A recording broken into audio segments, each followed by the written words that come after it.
奶奶说哦，不想要很多干饭的时候，不可以喝太多，豆豆不可以吃太多，因为姐姐太过咳嗽了。姐姐一直咳嗽了啊，是你不要喝那么多，有喝就好了，好不好？啊，那样姐姐一直咳嗽不行啊，好不好？啊，你稍微忍一下，我们喝少一点。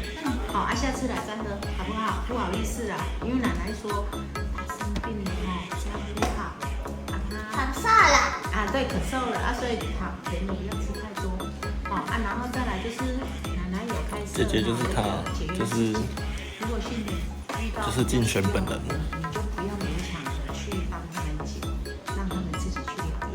好，不要再这样，下一个不要啦，姐姐咳嗽了，咳嗽了。咳嗽不要了，等一下口渴再喝。不是咳嗽了，姐姐咳嗽讲话讲不出来怎么办？咳嗽了。好了，不行了哦。好，好，不行了哦。最后一个。好，最后一个。算了。你都知道咳嗽了，你还一直。好了。好。